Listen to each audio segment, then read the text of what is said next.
Part 3. Something is different. The next evening, I wanted to hear her voice again. I made tea, sat on the floor in the same spot, and pressed play, already smiling before the static even started, already bracing myself to cry the good kind of tears. You always used to toss and turn when you were anxious about something. I could always tell, even when you were a teenager and thought you were hiding it from me. I froze, my tea cooling in my hands.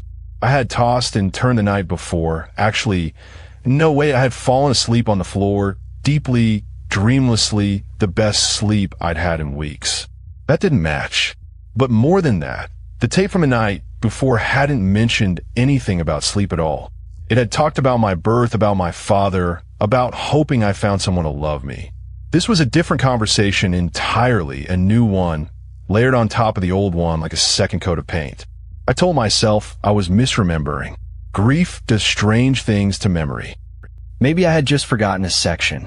Maybe the tape was longer than I thought, and I hadn't listened all the way through the first time, and this was simply a part one had missed. The voice continued. I know you found the wooden box in the attic. I know you drove to 3 stores looking for something to play me on. You always were stubborn like that. Even as a little girl, remember the time you refused to wear a coat in the snow because you wanted to prove you weren't cold? Do you remember the blue dress you wore to your 5th birthday party?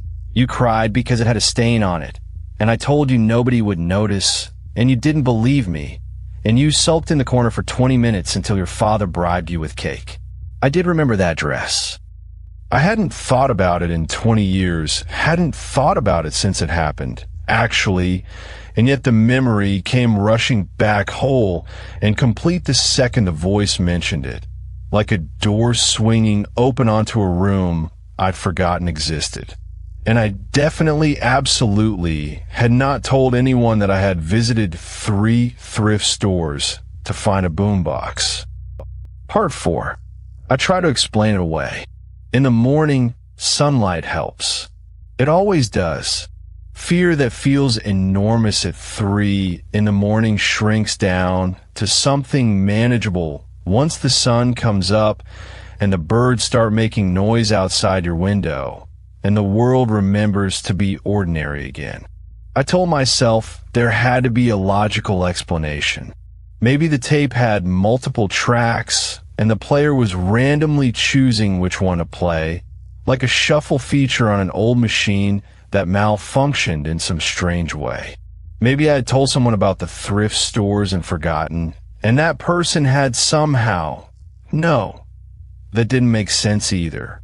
Nobody could record onto an old cassette tape and place it inside a sealed box in an attic that hadn't been touched in years, matching my private thoughts and unspoken memories word for word.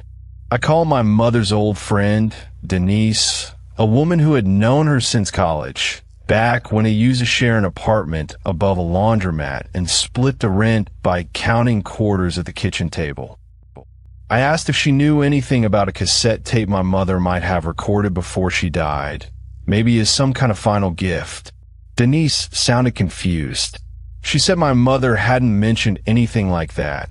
Not once, and besides, my mother had been in the hospital for the last 6 weeks of her life.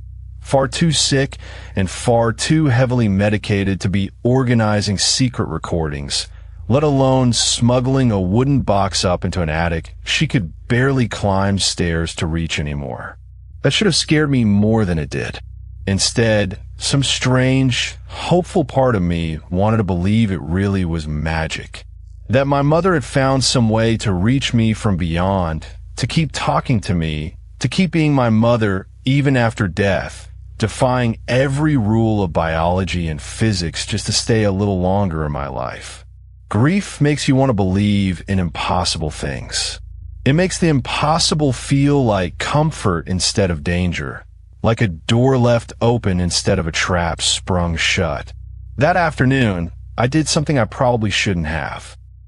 I went to the library and looked through old newspaper archives for our town, searching for anything about strange recordings, haunted objects, families losing loved ones under odd circumstances. It felt silly even as I typed the search terms into the microfilm computer. Most of what came up was nothing.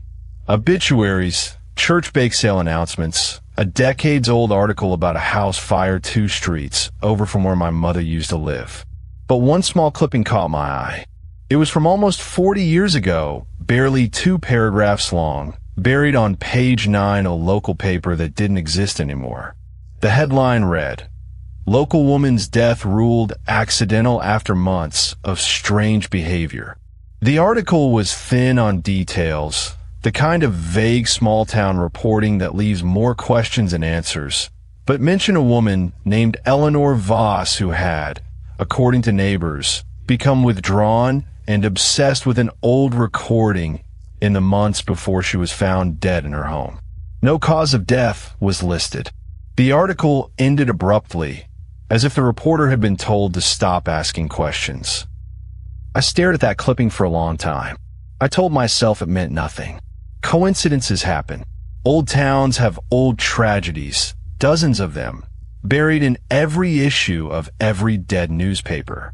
But I wrote down the name anyway, Eleanor Voss, on a scrap of paper I folded into my pocket, and I didn't throw it away for a long, long time.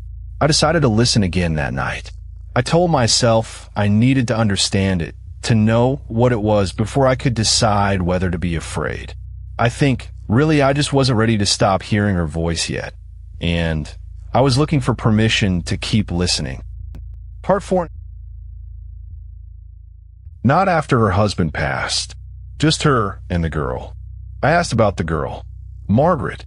Walter's face did something complicated, somewhere between sadness and something older and more careful than sadness. She stopped going to school, he said. Then Eleanor was gone. Found her in the kitchen one morning. They said, though nobody in this neighborhood ever believed the official word on how it happened. And the girl, he shook his head slowly. The girl was gone before the funeral. Family came and took her, people said. Relatives from out of state. I never saw her again after that, and neither did anybody else on this street. Not once, not in 71 years.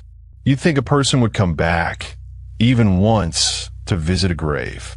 She never did, or maybe she never could. I thanked him and walked back to my car on legs that didn't feel entirely like my own, and I did not sleep well that night, long before the tape ever spoke to me about it directly. Something about the phrase, or maybe she never could, followed me home and sat in the passenger seat the whole drive back, and it has never quite gotten out of the car since. Part 5.